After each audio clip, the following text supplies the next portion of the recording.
What's up, y'all? It's May again. And I'm here to chat about the new moon and Scorpio vibes. I'm about 6 days post new moon. Like the actual day was um November 20th, super early in the morning, like midnight. So November 20th, today's the 25th. So I'm about 5, 6 days post new moon. Nonetheless, we can still chat about it because we're still building on those energies, right? Okay. So, your girl got no this time too. I can't be too long, so we just gonna get right into it. So, this new moon in Scorpio was at 12 degrees, and according to our good old degree theory, that is a Pisces degree. Okay, it ties into what I was chatting about and what I had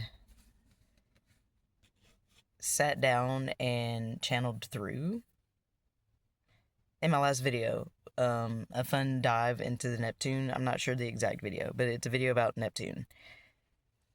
So, the new moon in Scorpio at 12 degrees, the Pisces degree. So, we already know it's real watery. It's a real watery moon. So, newness is going to come to us through the element of water. Do you hear me? I just get back. So, yes. My notes, mis notas. Alright, so where do I begin? So, the esoteric ruler of Scorpio is dun dun dun dun, Mercury. What do you guys think about that? How do you guys feel about that? That's so neat to me.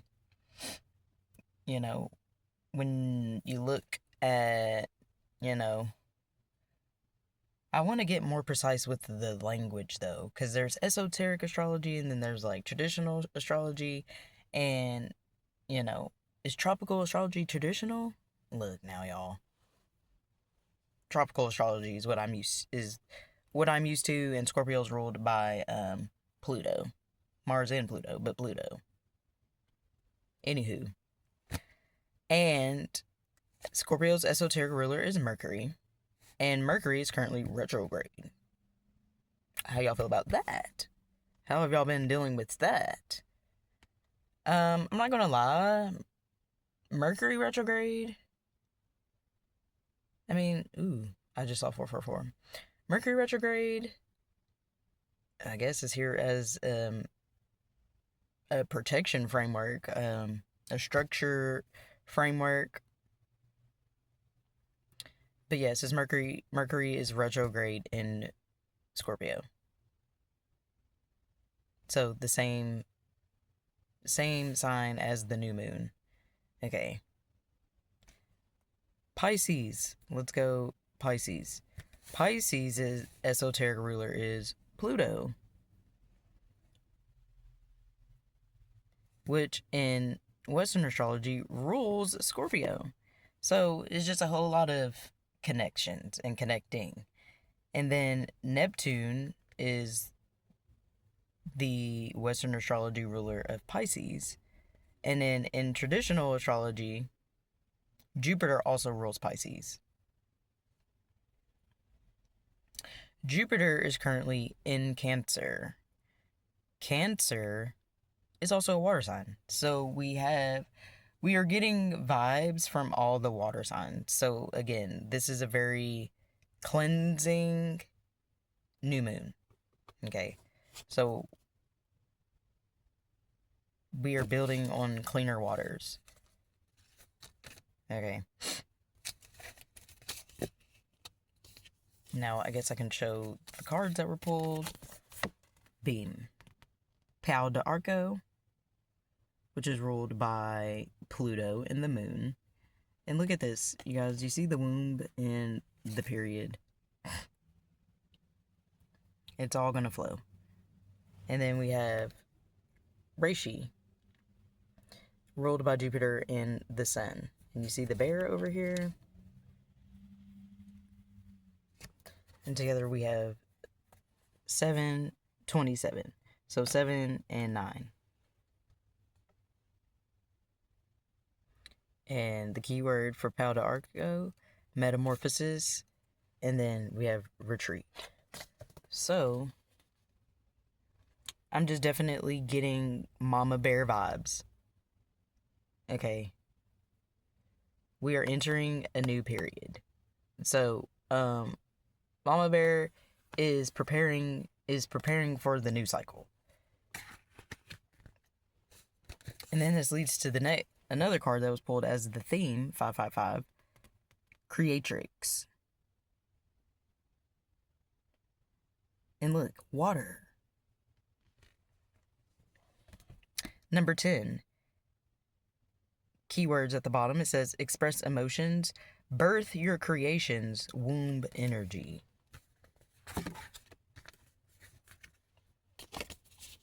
So you see this, and then it says womb energy.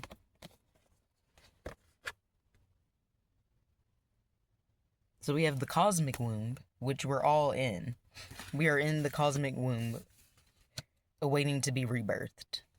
Okay, I touched on this in my last video, which is so cute to me because now here I am in the new moon video and we talk about the same stuff, but we can go deeper, y'all. It just makes me feel good because I literally couldn't make this stuff up if I wanted to. But to keep going with the cards, we have opposition, number 53, which is an 8. So we have 7, 8, 9. Dead. Why is 6 afraid of 7? Because 7, 8, 9. 6, 7, 8, 9. 10. Because next year's what? The 10 year. Not tenure. 10 year.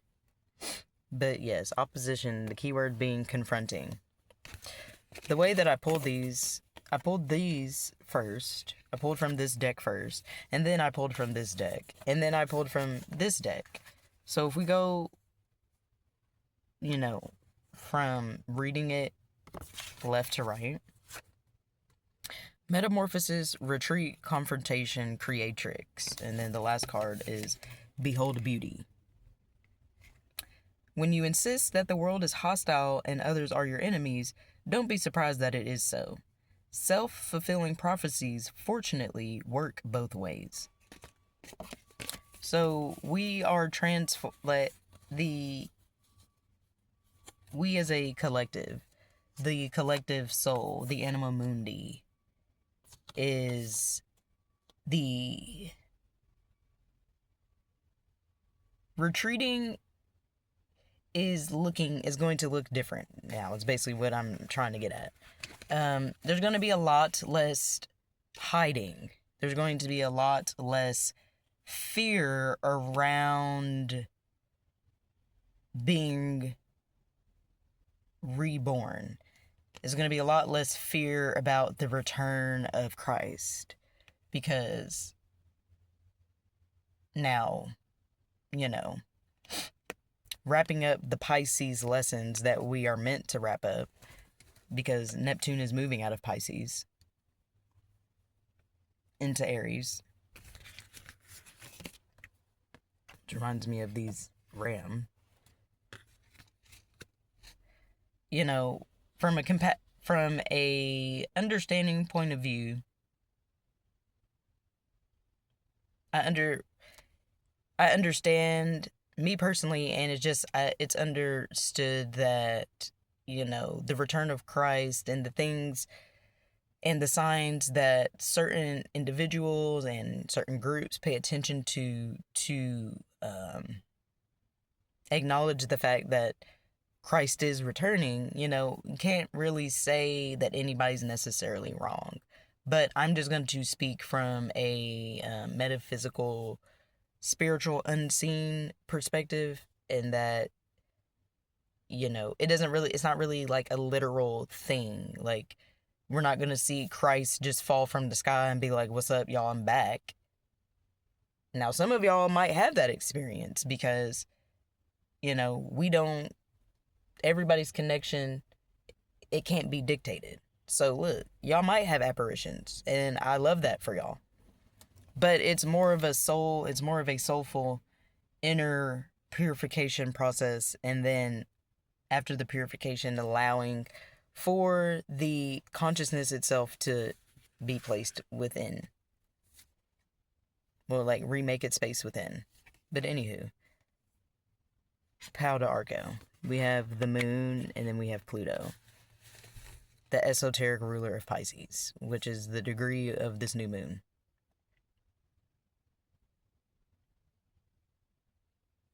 Which means we are really getting Scorpio being the transformative, deep cleanse, deep waters. And then and it has the lens of even deeper waters.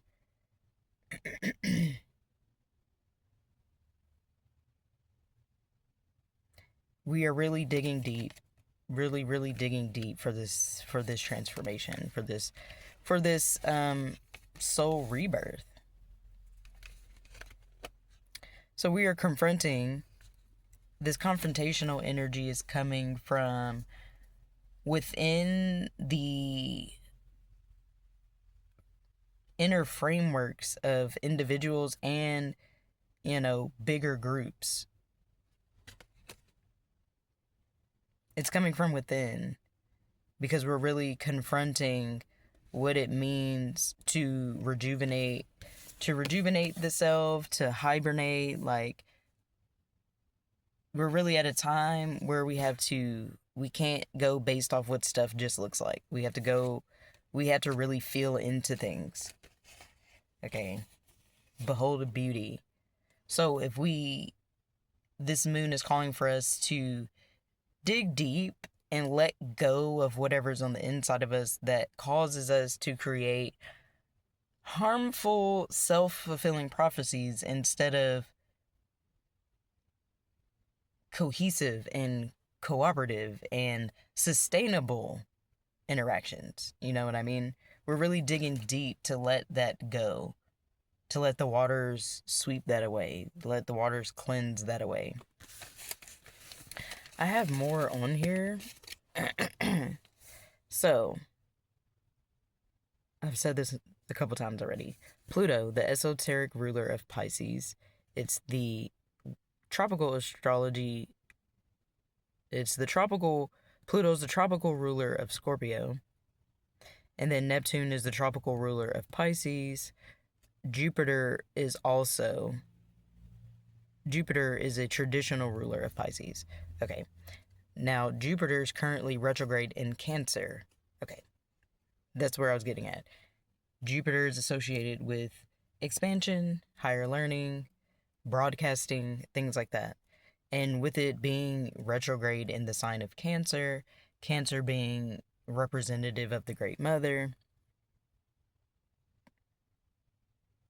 we are expanding on the inside through allowing the Great Mother to flow through us, essentially. Now, in esoteric astrology, Cancer and Capricorn represent the gates. And those are two gates. The sister signs, Cancer and Capricorn. Cancer represents the gate into form in the material life. It marks the beginning of the human individual experience. And it is the instinctual mode. Okay. Whereas Capricorn represents the gate into spiritual and metaphysical life. It marks the climax of the human individual experience, which in turn makes it part of the universal experience. That's why I also wrote, our instincts tie us to the Great Mother, and the bridge between instinct and intuition is intellect. That hit me hard, because I was like, whoa, you know what? And then it made me think of the air signs, okay? And then we're back at Mercury. Mercury rules in tropical astrology, in traditional astrology. Mercury rules the signs Gemini and Virgo, two signs associated with their intellect, as well as the other earth signs, Libra and Aquarius. Pluto's in Aquarius. Now, as far as Libra energy, I don't know where we can see that in the actual chart, but it's there. You know what I mean?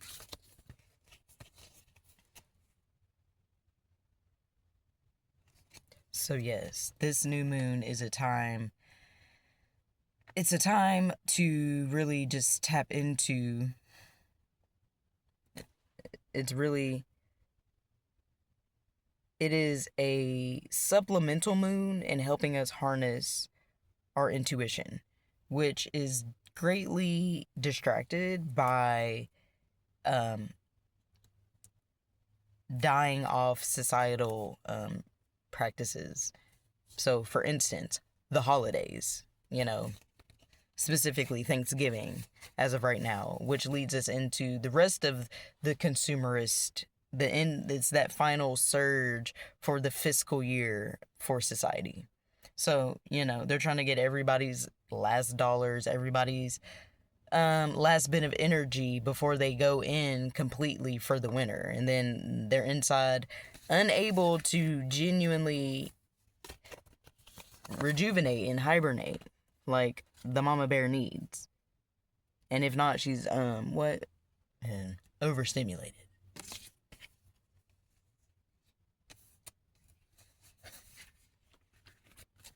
So, we are actively confronting these things that impede upon the process of birth and rebirth. Okay? Because these cycles are necessary. Okay? Because the winter solstice, we have the equinoxes and we have the solstice. Okay, we've already been through all the equinoxes for the year. We have one more solstice, and solstices are such huge energy portals. So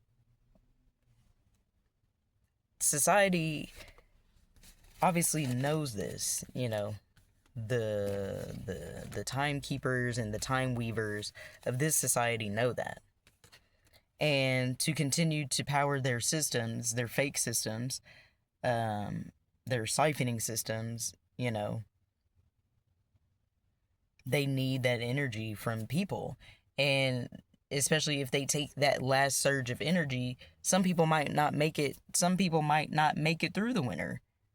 And while they fight, while they're having this confrontation, their inner world being conflicted by their outer world, like, look, I'm tired. Like, look, I'm naturally feeling the need to slow down and rest, but my outside world is giving off the impression that I need to keep going and give my last. When it's like, no, we're supposed to save what we got so we can make it through to the entire rebirth that we are undergoing.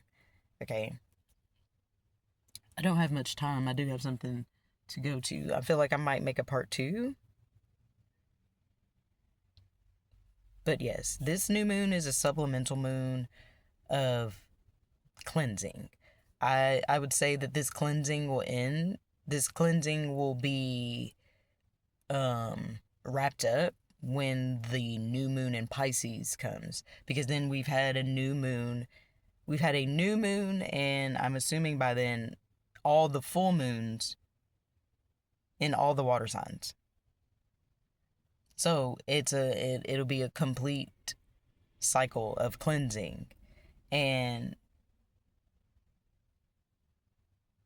if all goes well in that process, then the cleansing, now again, this is from an inner perspective, will have cleared the way for all the newness that's going to come in the new cycle in the 10-year, which breaks it down to a 1, where these creations can finally, they will be birthed and then they will be welcomed. Okay. Everything's connected, and that's another thing, that's another outside pressure that I feel like is being confronted Okay, we can no longer ignore our instincts. Our bodies, something else I stress so much on my channel. Our bodies are the greatest technology. Our bodies have a natural circadian rhythm. It's the external world that we are confronting that is throwing us off our internal clock, which is depleting so many of their true natural birthright resources. Okay, now I'm getting hot, y'all. So yes, I might make a part 2 because I do have a commitment to go to. So, and it's getting dark. So, if you're watching this, thank you. Do the YouTube thing, comment, like, subscribe, and all that stuff. And let's chat about what's up. So until next time, peace.